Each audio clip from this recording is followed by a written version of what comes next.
그 이후 트윗을 계속 볼게요. 사이버 트럭에 대한 트윗이 올라왔고요.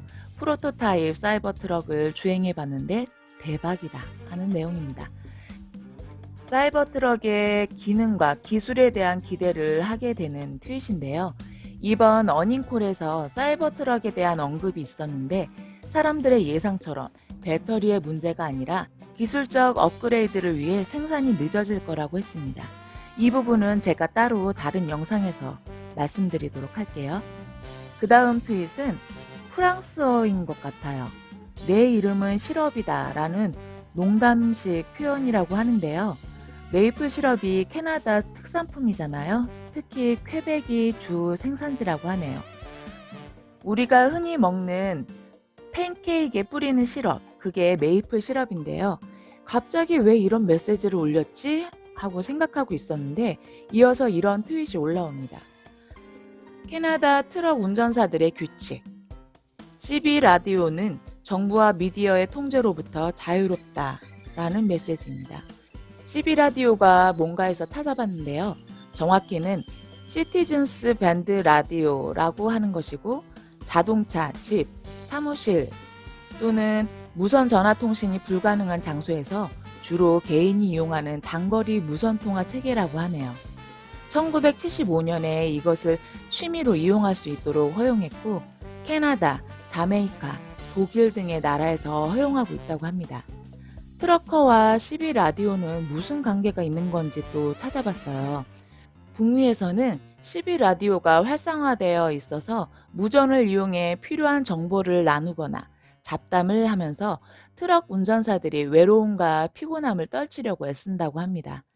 제가 얼마 전에 우연히 유튜브에서 캐나다 트럭 운전사 인력이 매우 부족해서 물류 공급에 차질이 생기고 있다는 영상을 봤는데요. 인력이 부족한 이유가 열악한 근무 환경 때문이라고 합니다. 긴 시간 동안 먹는 것도 제대로 먹지 못하고 생리현상도 마음대로 해결할 시간이 없을 만큼 힘들다고 하는데요. 그에 비해 보수도 적다고 해요. 그래서 요즘엔 여자 운전사도 적극적으로 모집한다고 하는데요. 이 문제가 해결되지 않으면 공급망 문제가 계속 지속될 거라고 하네요. 캐나다에서 아마도 이런 것으로 사회적 문제가 있는 걸 사람들에게 상기시키는 것이 아닐까 하는데 저는 그곳 사정을 잘 모르니 정확하진 않아요. 사실 물류 운송이 굉장히 고되고 위험성이 높은 노동이라 일론 머스크가 세미트럭을 추진한 이유 중에 하나이기도 한데요. 아무튼 우리가 모르는 무슨 사건이 있었던 모양이네요. 또 한 가지 가능성은 정부의 여론 감시, 언론 압박에 대한 불만을 우회적으로 말하는 것 같기도 해요.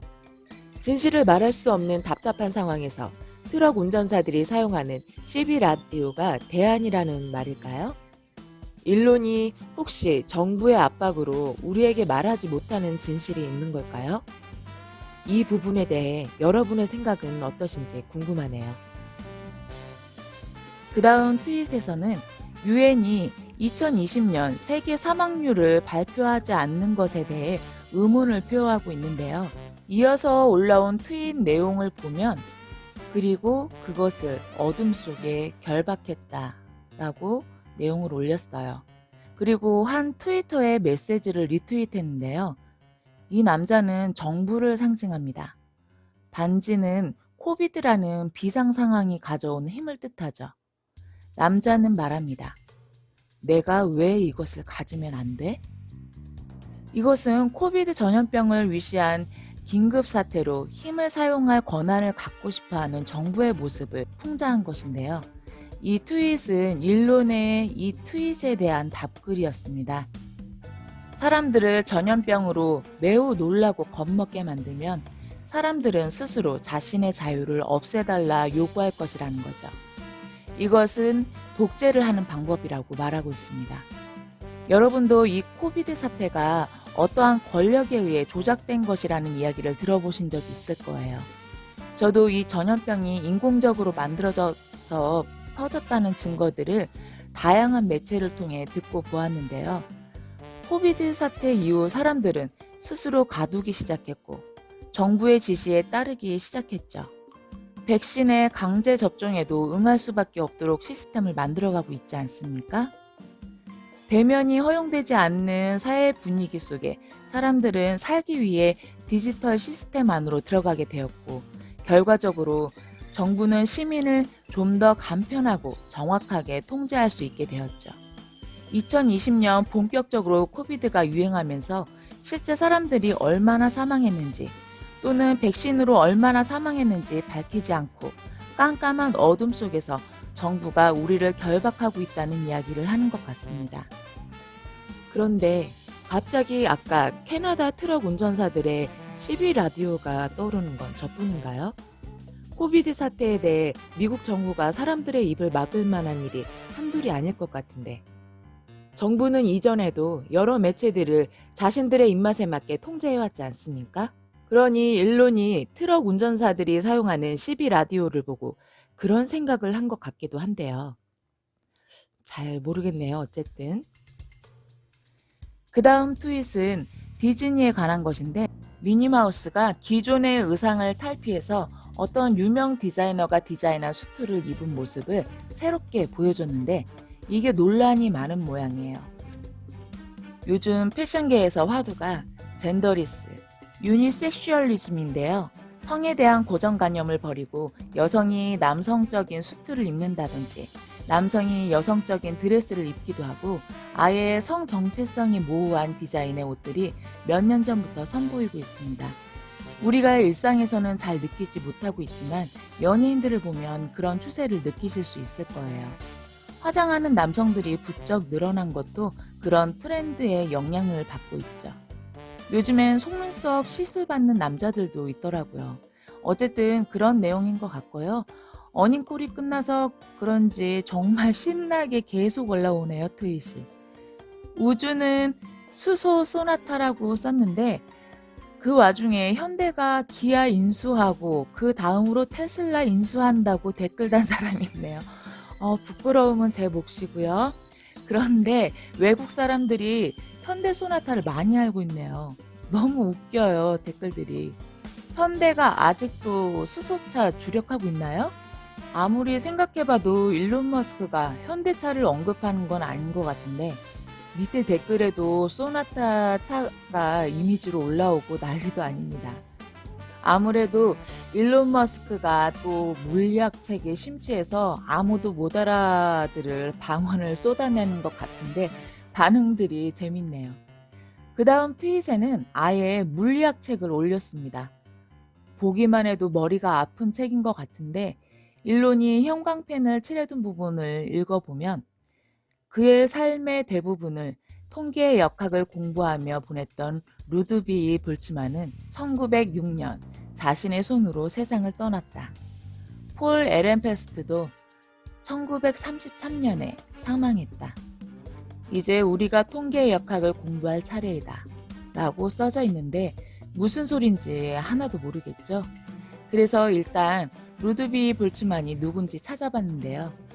물리학계에서는 최고의 명성을 가진 사람으로 아인슈타인이 무명이었을 때부터 굉장히 인정받는 천재였고, 열역학의 천재라고 불리는 과학자라고 합니다.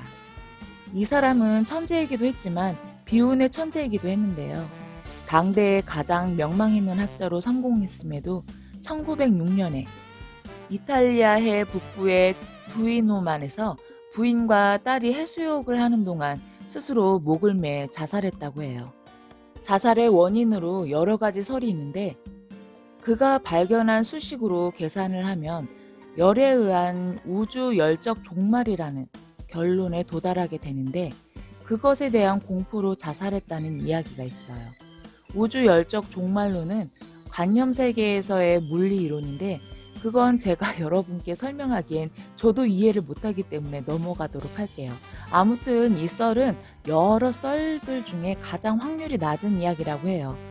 수억 수천 년이 지나야 일어날 수 있는 현상이기 때문에 볼트만이 이것 때문에 자살했을 리가 없다는 의견이 많다고 합니다.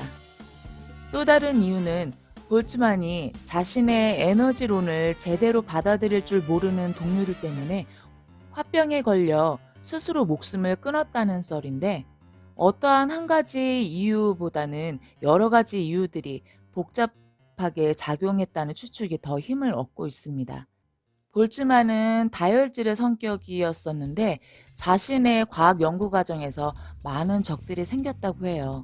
마음이 따뜻하고 상처받기 쉬운 성격이어서 그 고립감을 견디기 힘들었을 거라고 하네요. 그의 탁월한 과학적 업적은 우울 증세가 심할 때 나오는 특징이 있었다고 하는데, 과학계에서 큰 업적을 만들어냈음에도 천재적인 자신의 능력이 과소평가된 사회적 대우가 부당하다고 생각했대요. 잦은 과로와 같은 과학계의 공격에 대한 스트레스도 자살의 원인으로 작용했다고 합니다. 그는 고루함과 전통적 관념의 불합리, 어리석은 미신들에 맞서 피 흘리며 죽어간 고결한 이들에 대해 말한 적이 있는데, 그 역시도 그들과 같이 과학의 순교자가 된 것이죠. 그는 나이가 들에 따라 더 이상 과학의 발달을 함께 경험할 수 없다는 사실에 대해 뼈저린 아쉬움을 토로하곤 했다고 합니다. 그런데 여러분, 제가 루드비 볼츠만 이야기 들으면서 일론 머스크랑 너무 상황이 비슷하다는 생각 안 드셨나요?